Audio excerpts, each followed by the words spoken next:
My name is Tarek. Welcome to Thorin's YouTube channel.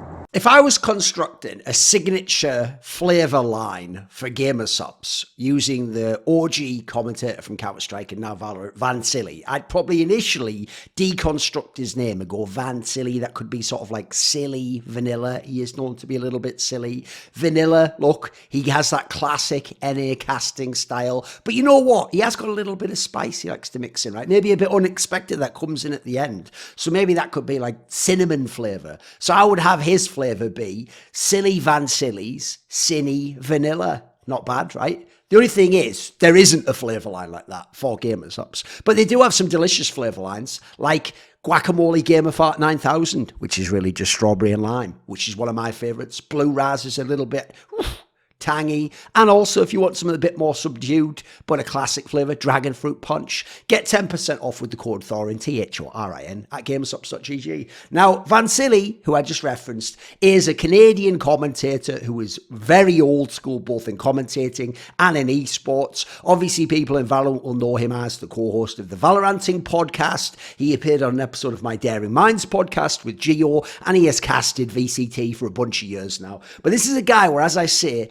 he is really old school, and you are not going to know him if you only come from Valorant in terms of who he is in esports. Like, this is a guy who was casting way back in 2002, 20 years ago. At the time, interestingly enough, by the way, I'll put an article in the description box below. It was quite unique from when he came back and was doing a bunch of stuff in Valorant last year. Someone did an article for Nerdstreet.com where they talk actually about like his life and his career and what he was doing. Like, apparently he worked for Philip Morris Tobacco Company in Canada. He is from Canada.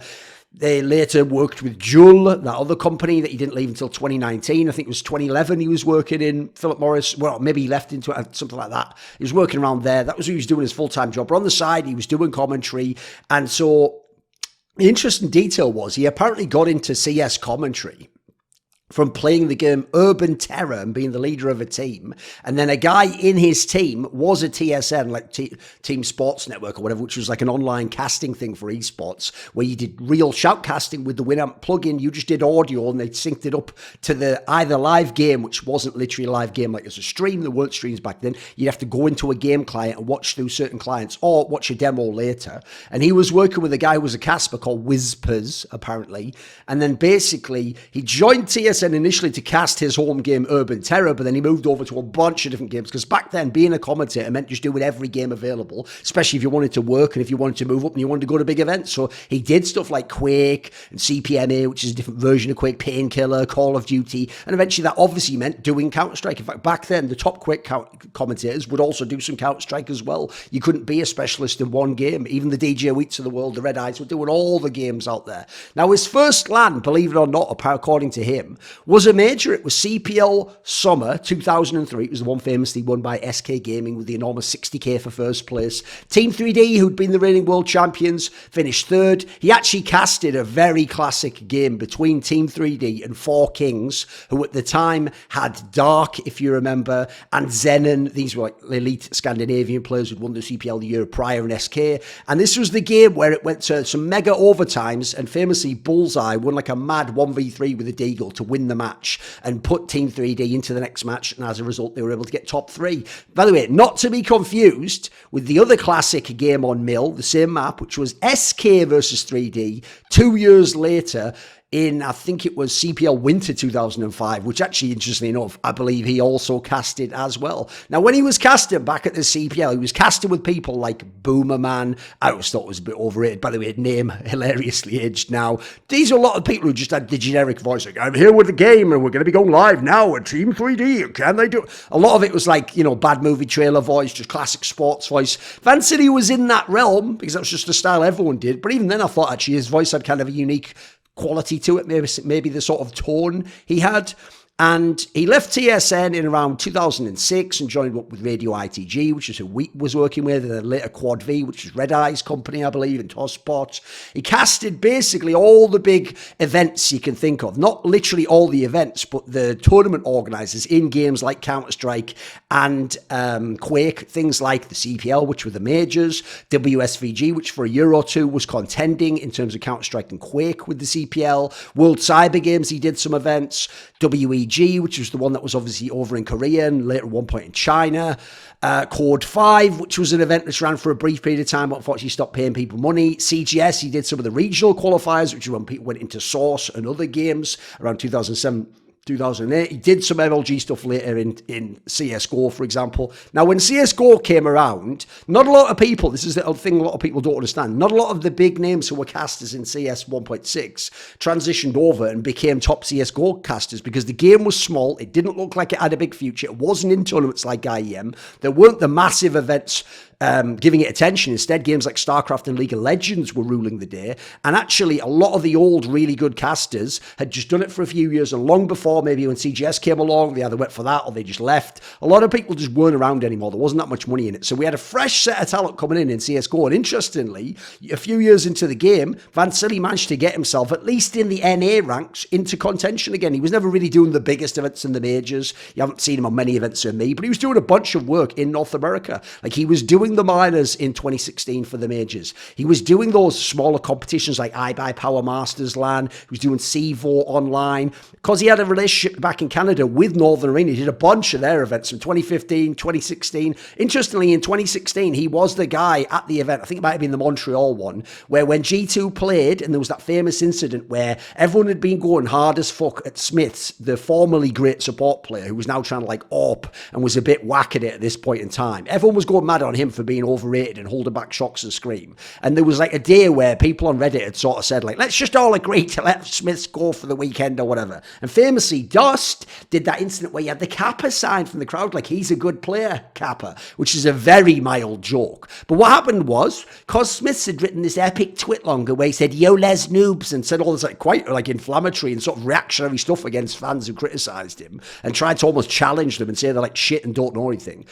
Vansilli, and this is always lost, is the one who actually said in the casted game, remember Dust was an analyst, the line, yo, les noobs, when like Smiths was like peeking out on like the, you know, the short ramp at Long A on the CT side in around the bomb spot. He was peeking out on that classic AWP spot, as far as I remember, to like short A or something. And then he was getting swarmed by a bunch of players. So funnily enough, people to this day think it was that Dust said the line, yo, les noobs, and that was somehow really out of line. So it's just a mild joke again. And that made Dust like public enemy number one for weeks and weeks. And quite frankly, months later, people were just BMing this guy. I think Simple even famously said like, look at this pig while talking about Dust. So you can see how unfortunate Dust's career is. Like just some shit that he didn't even do just splashed back in his face, and no one even remembers it was Vansilli. And by the way, Vansilli doesn't deserve hate for some throwaway joke either. But it shows he had a little bit of spice in his game. He also did some online stuff in 2017 with E-League.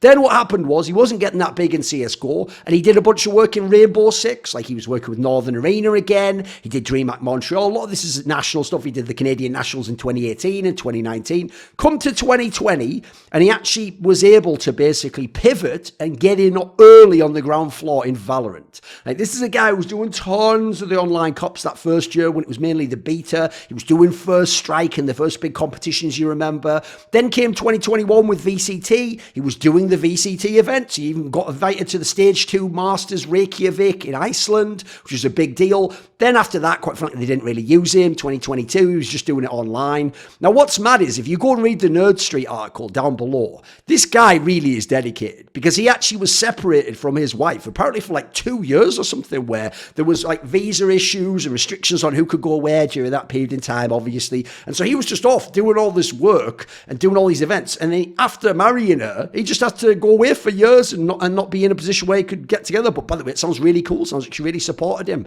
So one of the cool things I would say about Vansilli is he has a really good work ethic. I know that seems like the stereotype of like, oh, a guy who's like family with immigrants to a country, like instilled in work ethic. That's a good thing. When people say it's just like a stereotype, by the way, that would be a brilliant thing to assume about people. And in this case, it appears to be true. So props to his parents and his family or whatever, if that's indeed where he got it from. And yeah, it seems like he's done a lot of work in esports and he's grinded away for years when sometimes he was fading away and his name wasn't up in lights. And sometimes when it was up in lights, he was doing his work then as well. And he's been able to have a career and still dip back into esports. And then when one esport isn't going that well, find another another attack FPS game, which seems to be a speciality. This is a guy who does his homework. Respect to people like that. He's a very amiable guy, despite some of the little silly or naughty things I suggested he might have said earlier. He's actually a really fun guy to have on a crew, just someone who's going to make the general vibe better. He is a multi-game talent in an era, by the way, when that was supposed to have gone 10 plus years ago, but he's been able to go between the games and get to a similar level in each. And crucially, he is a true OG of esports casting. I would say in that whole, like, I am esports. He's esports as well, absolutely, with people like that carrying the game and different games on their backs and giving each of them legitimately and learning them and trying to help other people come up and working with all those talents and all the constantly doing your homework, coming back to the game, giving it another try. That's what esports about. So I hope people in Valorant appreciate Vansilli, and if he moves on to other games, people know, look, he's not like a first ballot Hall of Fame caster. In most of the games, he was never the best or the voice of the game. But when I do think of North American casters with tenure, who will always have a good floor to their ability, who will use homework and put in their work ethic to get to a good level, great personality, not someone who's going to be divisive in terms of the crew or spoil a cast. This guy is just a talent, and who wouldn't like him? He's someone who in NA sports, he should be in a Hall of Fame, quite frankly. What a legit guy.